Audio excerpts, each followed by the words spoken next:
Tu es devant ta bibliothèque, face à cette pile de livres de développement personnel non terminés. L'odeur du café refroidit et cette sensation familière remonte. Je devrais faire plus, être plus. Nous avons tous ressenti cette pression sourde de devoir constamment nous améliorer.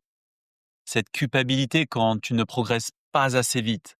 Cette course épuisante vers une version idéale de toi-même qui semble toujours hors d'atteinte. Mais voici quelque chose que personne ne te dit. Et si tout ce dont tu as besoin était déjà là, simplement masqué par tout ce que tu essayes d'ajouter?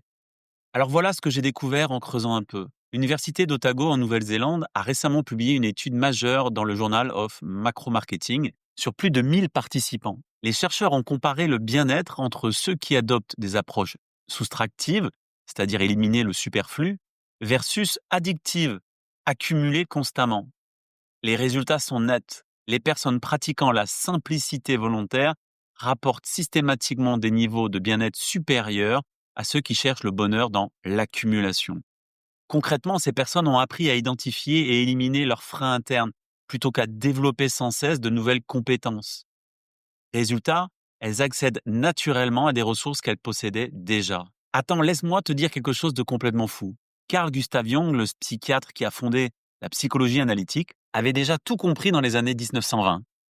Son concept d'individuation, le processus de devenir qui tu es vraiment, ne consistait pas à ajouter des qualités, mais à se dépouiller des fausses enveloppes du persona.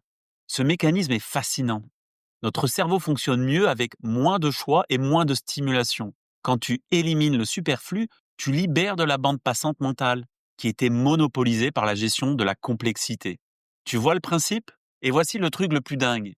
Les recherches récentes sur la simplicité volontaire montrent que les personnes qui ont adopté cette approche décrivent majoritairement leurs changements non pas comme j'ai acquis, mais comme j'ai arrêté de me compliquer la vie. Pendant ce temps, cette obsession de développement personnel crée des dégâts silencieux. En surface, tu accumules formation, méthode, habitude. Je ne parle pas juste de fatigue, je parle de cette déconnexion profonde avec qui tu es vraiment. Cette sensation d'imposture qui te ronge quand tu essaies constamment d'être quelqu'un d'autre. Cet épuisement viscéral de porter un masque qui devient de plus en plus lourd. Bon alors qu'est-ce qu'on fait avec ça? Le principe général, c'est l'archéologie personnelle. Creuser pour révéler et pas construire pour ajouter. D'abord, identifie tes 3 principaux sabotages internes. Cette voix qui te dit « tu n'es pas légitime », cette tendance à te dévaloriser automatiquement, cette peur qui t'empêche d'exprimer ton opinion. Note-les précisément. Ensuite, pour chaque sabotage, pose-toi cette question. Si cette croyance disparaissait complètement, qu'est-ce qui émergerait naturellement chez moi? Souvent, tu découvres des talents, des envies, des facettes de ta personnalité que tu étouffes depuis des années. Enfin, pratique ce que j'appelle la soustraction intentionnelle. Au lieu d'ajouter une nouvelle habitude cette semaine, supprime quelque chose qui ne te ressemble pas.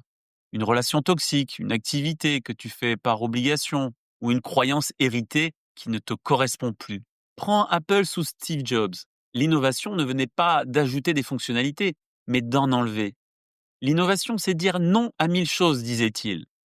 Cette philosophie du dépouillement a créé des produits les plus désirés au monde. Alors voici ton choix. Option A, tu continues à accumuler méthodes et formations et tu te retrouves dans 5 ans toujours plus déconnecté de qui tu es vraiment, épuisé par cette course sans fin vers une version idéale de toi-même. Option B, tu choisis le dépouillement. Tu développes cette capacité précieuse à reconnaître et éliminer ce qui masque ta véritable nature, ce qui te permet d'accéder à une authenticité et une complétude durable. Qu'est-ce qui résonne le plus en toi? L'idée d'ajouter encore quelque chose ou celle de révéler enfin qui tu es vraiment? La question n'est peut-être pas « que dois-je devenir ?», mais plutôt « qu'est-ce qui m'empêche d'être moi-même ?» Laisse-moi ne serait-ce qu'une ligne en dessous pour me dire ce que tu en penses ou comment cela résonne en toi. Ou sinon, rendez-vous dans le prochain éclairage.